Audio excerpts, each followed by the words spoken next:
नमस्कार, मैं हूं आशीष वर्मा। मॉर्निंग कॉल में आपका स्वागत है। शुरुआत इस वक्त की हेडलाइंस के साथ। जीएसटी में 80% सामान पर लगेगा 5 से 18% टैक्स। साबुन, तेल, टूथपेस्ट, कोयला होंगे सस्ते। अनाज, दूध और गुड़ पर नहीं लगेगा जीएसटी। आज सोना, बीड़ी और सर्विस टैक्स की दरें होंगी तय। ग्लोबल बाजार से मिले जुले संकेत। ट्रंप का ग्रोथ एजेंडा जारी रहने की उम्मीद में अमेरिकी बाजारों में रिकवरी। एशिया की मिली जुली शुरुआत। SGX Nifty positive. देश के सबसे बड़े बैंक एसबीआई के नतीजे आज। मुनाफे में अच्छी बढ़त संभव। 7.5% से कम हो सकता है ग्रॉस एनपीए। रिकवरी पर रहेगा फोकस। घाटे से मुनाफे में आया बैंक ऑफ बड़ौदा। एनपीए में सुधार, लेकिन अब भी इसके 4% के ऊपर रहने से चिंता। प्रोविजनिंग के आंकड़े बेहतर। आज बाजार में उतरेगा एक और नया शेयर। हुडको की लिस्टिंग का इंतजार। करीब 80 गुना भरा था इश्यू। और जाधव मामले में भारत की बड़ी जीत। अंतिम फैसले तक जाधव की फांसी पर रोक। काउंसलर एक्सिस का भी मिला हक।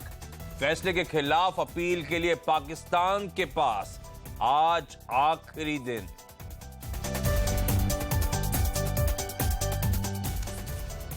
और शुक्रवार की सुबह, जी हां, हफ्ते का आखिरी कारोबारी सत्र, लेकिन आज भी तगड़ा एक्शन होगा। स्क्रीन बड़ी एक्टिव आपको नजर आएगी। सबसे पहले तो जो जीएसटी काउंसिल की 2 दिनों की बैठक थी, पहले दिन तमाम गुड्स पर जीएसटी स्लैब्स तय कर दिए गए हैं। आज सर्विसेज की बारी होगी, तो वो तमाम गुड्स आज रिएक्ट करेंगे, जिनको फायदा हुआ, जिनको नुकसान हुआ। तो स्क्रीन पे भरपूर एक्शन होगा। रिजल्ट्स के लिहाज से एक और बेहद इंपॉर्टेंट दिन। हेडलाइन में मैंने बताया, देश का सबसे बड़ा बैंक एसबीआई आज अपने तिमाही रिजल्ट्स घोषित करेगा। साथ साथ निफ्टी की कंपनीज टाटा पावर और ग्रासिम के रिजल्ट्स का इंतजार रहेगा। और यही नहीं, बैंक ऑफ बड़ौदा, एक और निफ्टी की कंपनी जिसके रिजल्ट्स कल बाजार बंद होने के बाद आए, उन पर आज स्क्रीन पर रिएक्शन होगा। हुडको की लिस्टिंग है आज और तगड़ा रिस्पांस मिला था। 80 गुना भरा था। तो जिनके पास आया है, आज उनको भी यहां पे तगड़ा पैसा कमाने के मौके मिलने वाले हैं, क्योंकि ये लिस्टिंग बहुत स्ट्रांग होने वाली है। प्राइमरी मार्केट्स के एक्शन की जहां तक बात है, पीएसपी प्रोजेक्ट्स और इंडिग्रिड इनविट खुले हुए थे 2 आईपीओ। ध्यान रखें, इनमें पैसे लगाने के आज आखिरी दिन है और सबकी नजरें तो खैर मार्केट्स पे रहने वाली हैं। कल जिस तरह की तगड़ी पिटाई हुई, उसके बाद आज हफ्ते का आखिरी ट्रेडिंग सेशन। आज रणनीति क्या हो, मूड कैसा है, सबकी नजरें इस पर हैं। तो मूड के जहां तक सवाल है, आपकी स्क्रीन पर एसजीएक्स निफ्टी आएगा। कल की पिटाई के बाद कुछ हद तक उभरने की कोशिश, हर निशान में कामकाज की शुरुआत होने की इंडिकेशंस। दरअसल यूएस में भी इस साल का 2017 का सबसे कमजोर ट्रेडिंग सेशन था परसों, जब डाउ 370 पॉइंट टूटा था। उन लेवल से एक माइल्ड रिकवरी, 50-55 पॉइंट के आसपास की रिकवरी डाउन ने कल दिखाई है। तो उभरने के अमेरिकन मार्केट्स कोशिश कर रहे हैं, इसलिए ग्लोबल मार्केट्स के लिए फ्लैट से माइल्डली पॉजिटिव संकेत। ऐसे में सीएनबीसी आवाज के मार्केट एडिटर अनिल सिंघवी का मानना है कि भारतीय बाजारों में आज निफ्टी में खरीदारी करने के मौके होंगे। तो अनिल से और बाजार के एक और एक्सपर्ट से आगे होगी बातचीत, उनकी निफ्टी की स्ट्रैटेजीज जानेंगे। लेकिन पहले ग्लोबल मार्केट्स, और मेरे साथ मेरे सहयोगी नीरज वाजपेयी जुड़ते हुए। नीरज, हाय, गुड मॉर्निंग। Good morning. कल के मुकाबले आज सुबह तो स्क्रीन काफी बेहतर लग रही है, एक रिलीफ है। कितना भरोसा है जो बाउंस बैक अमेरिकन मार्केट्स में हुआ है, और क्या वजह है इस बाउंस बैक की? देखिए, भरोसा रखना चाहिए, क्योंकि कल जो पूरा विवाद हुआ ट्रंप वाला, उसमें ट्रंप ने अपनी पोजीशनिंग बहुत स्ट्रांग रखी है और वो अटैकिंग मोड में है, रादर वो डिफेंसिव होने के। और उनका ये कहना है कि जो भी कुछ हो रहा है वो अमेरिका की पिक्चर खराब करने के लिए हो रहा है। अनडिवाइडेड कंट्री दिखाया जा रहा है और वो इससे बिल्कुल भी हिलने वाले नहीं है और बहुत मजबूती से इसका मुकाबला करेंगे। और इवन उन्होंने बहुत ज़्यादा अटैक किए डिफेंस में अपने तमाम जो अपोजिशन पार्टीज हैं और जो जांच अधिकारी उनके ऊपर। लेकिन असली कहानी आशीष सेकेंड हाफ में ब्राजील से शुरू हुई थी। भारतीय बाजार जो दोपहर के बाद ज़्यादा गिरने शुरू हुए वो ब्राजील से हुए।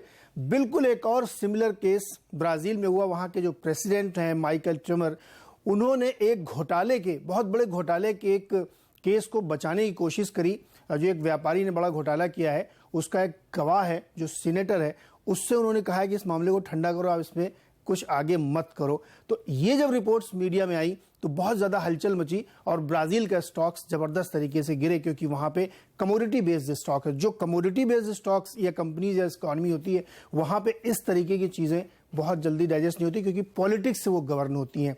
इसीलिए अमेरिका में फ़र्क क्या था कि अमेरिका बहुत हद तक सर्विस इकोनॉमी है, इसलिए वो सस्टेन कर गई, क्योंकि पॉलिटिक्स से बहुत लेना देना नहीं था। लेकिन यहाँ पे सारी पॉलिसी डिसाइड करती, इसलिए बहुत ज़्यादा ब्राज़ील में दिक्कत आई। तो दोनों सिमिलर केस है जहाँ के प्रेसिडेंट्स ने इस केस को दबाने की कोशिश करी। तो चूंकि अमेरिका ज़्यादा ताकतवर तरीके से निकल के आया और ट्रंप ने पोजीशन ले ली, तो वहाँ मामला संभल गया। लेकिन ब्राज़ील में दिक्कत बनी हुई है। तो इमर्जिंग मार्केट के लिहाज से और कमोडिटीज़ के लिहाज से ब्राज़ील थोड़ी दिक्कत कर रहा था। लेकिन अमेरिका से हम क्यों लेते हैं और वहाँ जितनी स्ट्रांग रिकवरी देखने को मिली है, हालांकि ऊपरी स्तरों से थोड़ा प्रॉफिट बुकिंग भी हुई है, लेकिन मजबूती इसलिए क्योंकि ट्रंप बिल्कुल घबरा नहीं रहे। तमाम लोग कह रहे हैं कि जो इस्तीफा दे देंगे, महाअभियोग, ऐसा कुछ नहीं होने जा रहा है और वो बहुत स्ट्रांगली बने हुए हैं। और एक बहुत इंपॉर्टेंट रखना चाहिए, तमाम एक्सपर्ट से मान रहे हैं कि जो ट्रंप प्रीमियम था वो खत्म है, अब फंडामेंटल रैली है, इसलिए कोई दिक्कत नहीं है। फैक्ट है, ट्रंप प्रीमियम कल वो खत्म होता हुआ नजर आ रहा था, और लेकिन मार्केट्स के फंडामेंटल्स, अमेरिकन कंपनियों के नतीजे स्ट्रांग हैं, तो इसीलिए आप वो देख रहे हैं फंडामेंटल्स वापस कैचअप होते हुए नजर आएंगे। हाँ, ब्राजील का बोविस्पा 9% कल गिरा है, तो वो एक दिक्कत, उभरता बाजार है। अदरवाइज ग्लोब में ऐसी कोई दिक्कत नजर नहीं आती। लेकिन एक इंपॉर्टेंट क्यू था ग्लोबल मार्केट्स, दूसरा हमारा डोमेस्टिक क्यू है, वो जो जीएसटी काउंसिल की मीटिंग और उसके जो आउटकम आ रहे हैं। आखिरकार ये तय हो गया है कि जीएसटी के तहत कौन सी चीज किस टैक्स स्लैब में जाएगी।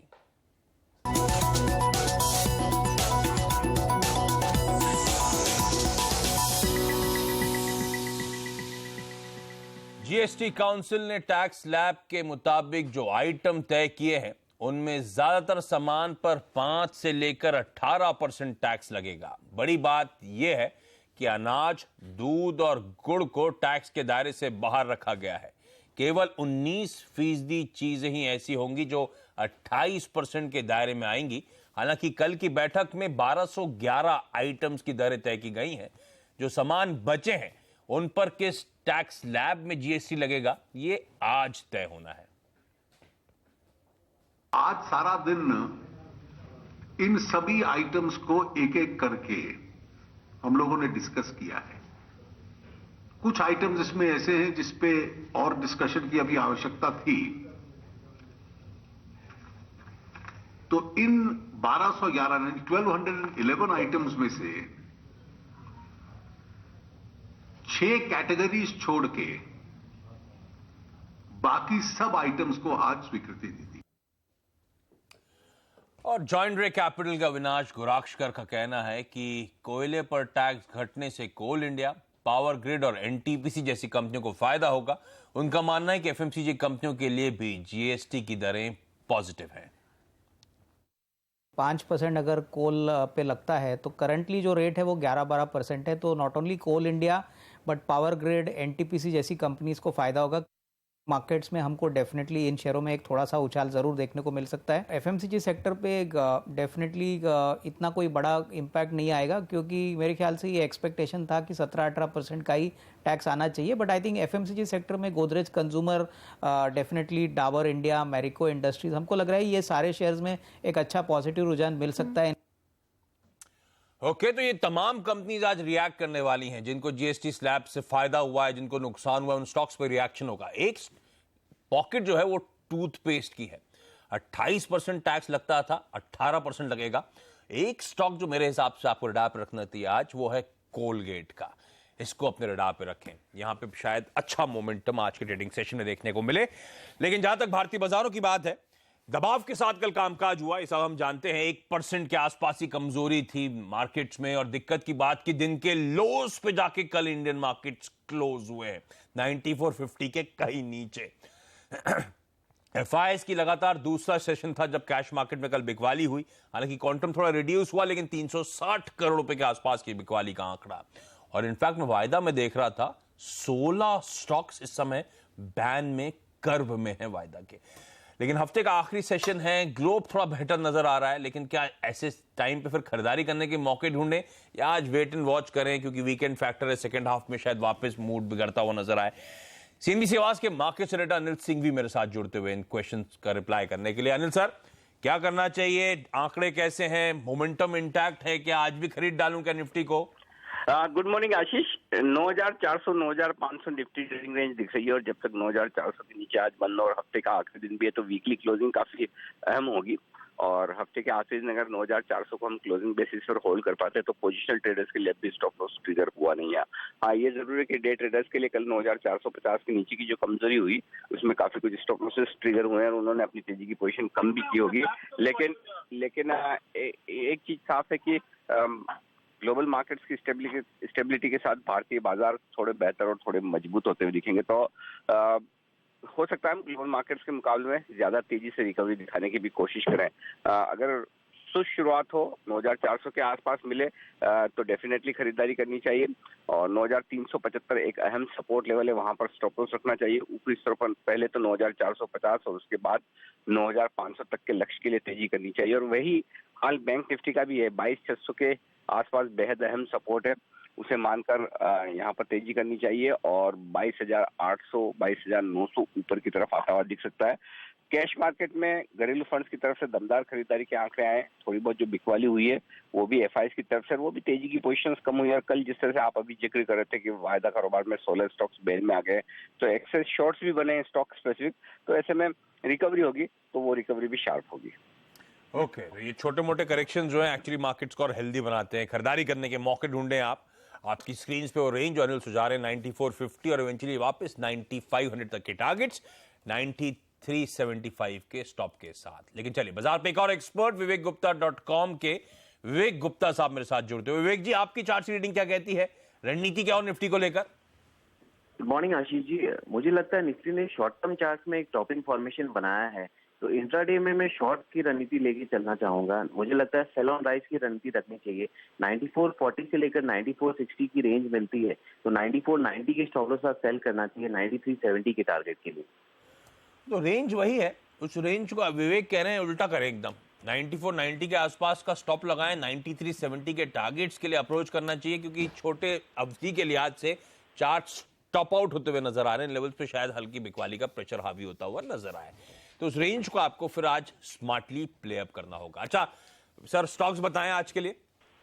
स्टॉक स्पेसिफिक बीपीसीएल में मुझे लगता है कंडीशनल शॉर्ट करना चाहिए। 711 का लेवल ब्रेक होता है तो 718.60 के स्टॉप लॉस साथ सेल करें 702 के टारगेट के लिए। इंडियन बैंक भी शॉर्ट टर्म चार्ट में टॉपिंग फॉर्मेशन बना रहा है, 348 के नीचे इसे सेल करना चाहिए 354 के स्टॉप लॉस साथ और 340 तक का टारगेट रहेगा। ओके, तो निफ्टी में ऊपरी स्तरों पर बिकवाली करने के मौके होंगे, बेच के चलें, और दोनों स्टॉक्स जो रिकमेंड कर रहे हैं बीपीसीएल और इंडियन बैंक, दोनों में बेचने के मौके। लेकिन चलिए बाजार पे कुछ और एक्सपर्ट्स की टॉप रिकॉर्ड्स आज की स्क्रीन पर आएंगी। नीरव वखारिया का मानना है बैंक ऑफ इंडिया बेचे, 184 का स्टॉप, 171 के टारगेट्स नजर आते हैं। निर्मल बंग का मानना है एचसीएल टेक खरीदना चाहिए, आईटी में कल भी एक आउट परफॉर्मेंस था, ध्यान रखें जब बाजार कमजोर था। 855 का स्टॉप, 880 के टारगेट्स के लिए। और एंजल ब्रोकिंग का मानना है बजाज ऑटो खरीदें, 2930 का स्टॉप लॉस और 3100 के लक्ष्य के लिए। तो मिक्स कॉल्स हैं, कुछ बाय रिकमेंडेशंस आती हुई और कुछ सेल रिकमेंडेशंस आज के ट्रेडिंग सेशन में। लेकिन चलिए आज कौन से टॉप 5 शेयर्स रहेंगे फोकस में, न्यूज की वजह से, खबरों की वजह से, बताने के लिए मेरे साथ मेरे सहयोगी हेमंत गई जुड़ते हुए। हेमंत हाय, गुड मॉर्निंग। मॉर्निंग आशीष। रडार पर क्या है? देखिए रडार पर है अडानी एंटरप्राइजेज, क्वींसलैंड में कोल माइनिंग करती है ये कंपनी और वहां की सरकार ने इनको 2 मिलियन ऑस्ट्रेलियन डॉलर सालाना देने की बात कही है एज रॉयल्टी हॉलीडे। तो ये एक खबर आई है विदेशी मीडिया एजेंसीज में, एबीसी न्यूज में, जिसके चलते आज यहां पर तेजी देखने को मिल सकती है। हालांकि इनके स्पोक्स पर्सन जो ऑस्ट्रेलिया के हैं वो कह रहे हैं अभी कोई ऐसा डील औपचारिक तौर पर साइन नहीं हुई है, लेकिन खबरें हैं तो आज तेजी बन सकती है। नजर रखिएगा आज एविएशन कंपनियों पर, spice jet, Indigo, jet Airways, यहां पर तेजी देखने को मिल सकती है। और आप देख रहे हैं हर महीने जो आंकड़े आ रहे हैं सामने, जो ज्यादा से ज्यादा लोग उड़ाने भर रहे हैं, वो बहुत उत्साहजनक है। 15.5% और यात्रियों ने उड़ानें भरी हैं अप्रैल के मंथ में, तो यहाँ पर तेजी देखने को मिल सकती है। देखिए, जीएसटी की दरें जिन जिन सेक्टर्स पर लागू हो चुकी हैं, कल की बैठक में जीएसटी काउंसिल की श्रीनगर में जो हुई है उसमें आज तेजी देखने को मिल सकती है। एक सेक्टर जो सबसे अच्छा प्रदर्शन दिखा सकता है वो कैपिटल गुड्स और पावर हो सकता है, तो भेल क्रॉम्पटन ग्रीस के ऊपर नजर रखिए, भारत बिजली बीजीआर पर नजर रखिए, क्योंकि जीएसटी की जो दर है वो 18% के हिसाब से लागू होगी। साथ ही कोलगेट जैसी टूथपेस्ट के ऊपर जो जीएसटी की दर है वो 18% लागू होगी। ध्यान रखिए, तमाम कंपनियां भी ज्यादा दर दे रही हैं। साथ ही आपको यह भी बता दूं कि चीनी, चाय, कॉफी, चावल, ये तमाम ऐसे सेक्टर्स हैं जो आज अच्छा प्रदर्शन दिखा सकते हैं। चाय, कॉफी, चीनी पर 5% की जीएसटी दर अभी लागू होगी। और ध्यान रखिए, कई सरकारें, राज्य सरकारें वैट भी लगाती थी, तो इन कंपनियों को बहुत दिक्कत की सामना करना पड़ता था। साथ ही टाटा कॉफी के लिए अच्छी खबर यह भी है कि जो इनके नतीजे आए हैं वो काफी उत्साहजनक आए हैं। 28 करोड़ रुपए से मुनाफा बढ़कर 60 करोड़ रुपए हो गया। तो अगर कॉफी में कोई एक स्टॉक चूज करना हो तो शायद टाटा कॉफी हो सकता है। साथ ही औरोबिंदो फार्मा को यूएसएफडीए की मंजूरी मिली है एक दवा पर, तो औरोबिंदो फार्मा का स्टॉक भी आज रडार पर रहेगा। इंटरेस्टिंग। तो ये वो स्टॉक्स हैं, सेक्टर्स हैं, पॉकेट्स हैं, जो लंबी डिटेल लिस्ट आपको हेमंत ने समझाई है। ये वो पॉकेट्स हैं जो खबरों की वजह से आज एक्टिव रहने वाली है। लेकिन यहाँ पे एक छोटा सा ब्रेक के बाद आज आने वाला दिग्गज रिजल्ट एसबीआई क्या एक्सपेक्टेड है, और साथ साथ कमोडिटीज और करेंसीज में कैसे होगी कमाई, ये बताएं।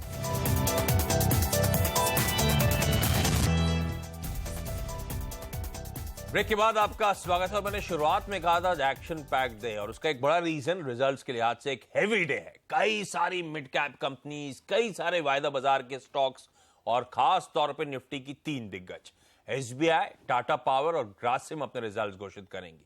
साथ साथ कल आपको याद होगा बाजार बंद होने के बाद निफ्टी की एक और कॉन्स्टिट्यूएंट बैंक ऑफ बड़ौदा के नंबर्स आए। क्या एक्सपेक्टेशंस हैं, नंबर्स कैसे थे, इस पे बातचीत करने के लिए मेरे साथ मेरे सहयोगी वरुण दुबे जुड़ते हुए। वरुण, आज के नंबर्स में सब छोड़ दें, एसबीआई बताएं डिटेल में, क्योंकि ये वो नंबर है जो मार्केट का मूड बना या बिगाड़ सकता है। क्या एक्सपेक्टेड है?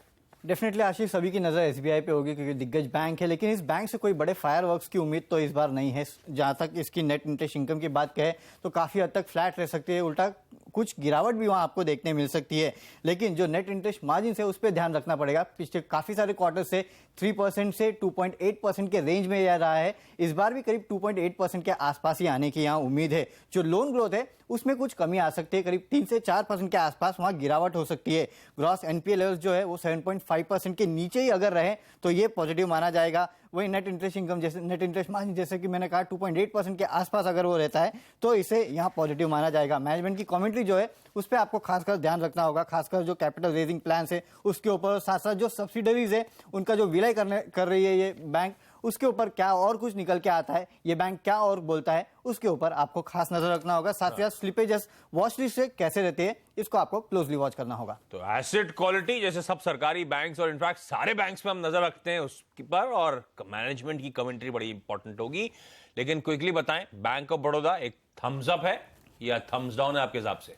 देखिए, मैं तो इसे एक थम्स अप ही दूंगा क्योंकि जो बैलेंस शीट के हाल है उसमें काफी सुधार हुआ है। खासकर ग्रॉस एनपीए लेवल पे 11.4% से गिर के ये 10.46% पे आया है, यानी कि करीब 1% के आसपास की गिरावट ग्रॉस एनपीए लेवल्स पे आई है, और ये काफी अच्छा माना जाएगा। वहीं कंपनी जो बैंक है वो नुकसान से मुनाफे में आया, 154 करोड़ का मुनाफा इस बैंक ने किया है। हालांकि हमारे अनुमान से कम है, लेकिन लॉस से मुनाफे में आया है, यही बड़ी बात है। लेकिन एक कॉशन भी मैं आपको दे दूं, जो स्लिपेजेस है उसमें काफी हद तक बढ़ोतरी हुई है। हमारा अनुमान था करीब 3000 करोड़ के आसपास आएगा, लेकिन ये 4080 करोड़ पे आया है, तो ये कॉज ऑफ कंसर्न है। लेकिन ग्रॉस एनपीए लेवल में सुधार होना ये काफी अच्छा माना जाएगा। तो बैंक ऑफ बड़ौदा अच्छे नंबर्स आए हैं, एसेट क्वालिटी इंप्रूवमेंट, इसीलिए एक थम्स अप आता हुआ उनकी तरफ से। यहां पे एक छोटा सा ब्रेक के बाद कमोडिटी मार्केट्स में आज की टॉप स्ट्रैटेजी।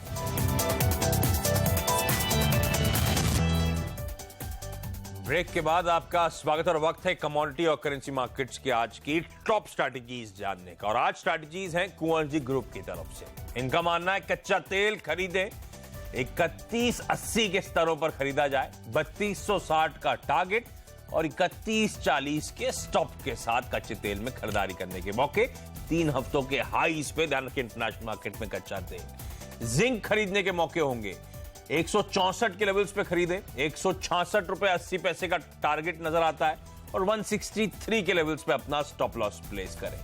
तो कच्चा तेल और जिंक खरीदें और रुपया आज शायद कमजोर होने वाला है, तो रुपए में खरीदारी करने के मौके होंगे। 64.50 के टारगेट्स आपकी स्क्रीन पर 65.20 के स्टॉप के साथ। तो ये आज की स्ट्रैटेजीज। और जाते जाते आपकी स्क्रीन पर SGX निफ्टी आएगा। कल के प्रेशर के बाद हफ्ते के आखिरी दिन हरे निशान के साथ कामकाज होता हुआ अब तो ऑलमोस्ट 1/4% का उछाल है। स्ट्रीट थोड़ी सी डिवाइडेड है। रेंज 9370, 9375 से 9500 के बीच की है। तो आसान शब्दों में अगर ऊपर उछाल के साथ बाजार खुलते तो ऊपरी स्तरों पर शायद बिकवाली करने के मौके हों, लोअर लेवल्स पे खुलते हैं तो शायद खरीदारी करने के मौके होंगे, क्योंकि अनिल और विवेक गुप्ता की स्ट्रैटेजीज आपको बताएंगी खरीदारी और बिकवाली करने दोनों के मौके हैं आज बाजार में। लेकिन चलिए मॉर्निंग कॉल में इतना ही। यहां पे छोटा सा ब्रेक के बाद स्टॉक 2020।